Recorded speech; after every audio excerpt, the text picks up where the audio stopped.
Hello students, this is Gagandeep Kaur from Shri Rawatpura Sarkar University, Department of Computer Science. Now I am going to teach software engineering and my topic is object oriented design and design class characteristics. Okay object oriented design मैं आप लोग को पढ़ा चुकी हूँ, उसके साथ design class characteristics आज हम मैं आप लोग को बताऊँगी. सो अपन पहले देख लेते हैं what is object oriented design. Object oriented design. Object oriented is a popular design approach for analyzing and designing an application. Object oriented ये पॉपुलर डिज़ाइन अप्रोच होता है for analysing and designing an application. मतलब ये एक popular design है जिसकी help से हम किसी भी एप्लीकेशन को डिज़ाइन कर सकते हैं और एनालाइज कर सकते हैं. ओके अब नेक्स्ट पॉइंट क्या बोल रहा है. Most of the language like C++, Java, .NET are use object oriented design concept. Object oriented design concept C++, Java और .NET में यूज़ किया जाता है. ओके अब नेक्स्ट पॉइंट हम देखते हैं. Object oriented concepts are used in the design method such as classes, objects, polymorphism, encapsulation, inheritance, dynamic binding, information hiding, interface, constructor, destructor. Okay object oriented design कहाँ कहाँ use होता है. ये use होता है और क्लासेस में, ऑब्जेक्ट्स में, पॉलीमॉर्फिज्म में, इनकैप्सुलेशन में, इनहेरिटेंस में, डायनेमिक बाइंडिंग में, इंफॉर्मेशन हाइडिंग में, इंटरफेस में, कंस्ट्रक्टर, डिस्ट्रक्टर में.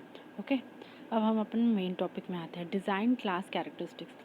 So what is design class characteristics. Design class characteristic क्या होता है. ये जो अपन पढ़ रहे हैं डिज़ाइन क्लास कैरेक्टरिस्टिक्स ये हम ऑब्जेक्ट ओरिएंटेड डिज़ाइन का ही पढ़ रहे हैं. The characteristics of well form design classes are as follows. First कौन सा देखते हैं. Complete and sufficient. A design class must be the total encapsulation of all attribute. Okay जो डिज़ाइन क्लास होती है वो क्या होनी चाहिए. Design class must be the total encapsulation of all attribute. सभी एट्रीब्यूट का टोटल इनकैप्सुलेशन होना चाहिए. And methods which are required to exist for the class. और ऐसा मेथड होना चाहिए जो किसी भी क्लास में एग्जिस्ट कर सके, मतलब किसी भी क्लास में रह सके. ये इसका फर्स्ट कैरेक्टरिस्टिक्स है कंप्लीट एंड सफिशिएंट. सेकेंड है primitiveness. So what is primitiveness? The method in the design class should fulfill one service for the class.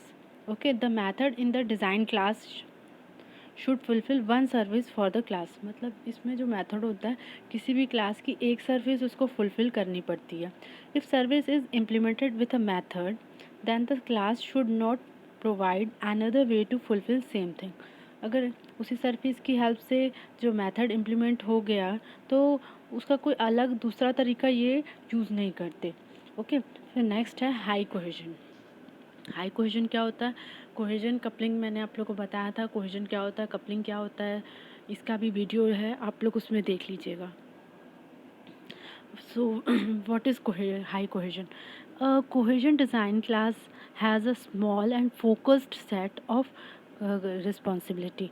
उसमें क्या होता है जो कोहेजन क्लास होता है उसका स्मॉल सेट होता है और ये क्या है focused. Cohesion class has a small and focus set. मतलब उसका स्मॉल और फोकस सेट होता है किसी भी रिस्पॉन्सिबिलिटी के लिए. Fourth one is low coupling.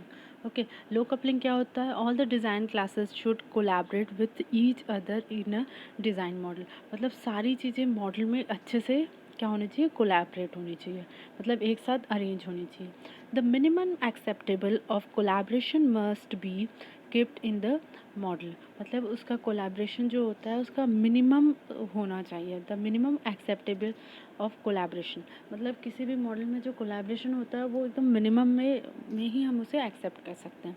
If a design model is highly coupled then the system is difficult to implement, to test and maintain over time. Okay ये हमारे कंप्लीट हो गए. ये आज हमने पढ़ा डिज़ाइन क्लास कैरेक्टरिस्टिक्स. इसमें जो लास्ट फोर्थ और थर्ड वाला कोहेजन कपलिंग का। तो हमें ये पता होना चाहिए what is cohesion, what is coupling, तब अपन ये कोहेजन कपलिंग का कंसेप्ट जो इसमें यूज़ हुआ है उसे हम जान सकेंगे। तो कोहेजन कपलिंग क्या होता है? कोहेजन क्या होता है? जब हम किसी भी ऑब्जेक्ट में जितने भी वो एलिमेंट मिलकर बना हुआ है उसकी स्ट्रेंथ कैलकुलेट करेंगे तो वो कोहेजन कहलाएगा। और कपलिंग क्या होता है? दो डिफरेंट ऑब्जेक्ट का इंटरडिपेंडेंसी जब हम कैलकुलेट करेंगे तो वो कपलिंग कहलाता है। ओके, तो कोहेजन कपलिंग की हेल्प से हम लो कपलिंग और हाई कोहेजन इसमें अपन समझ सकते हैं।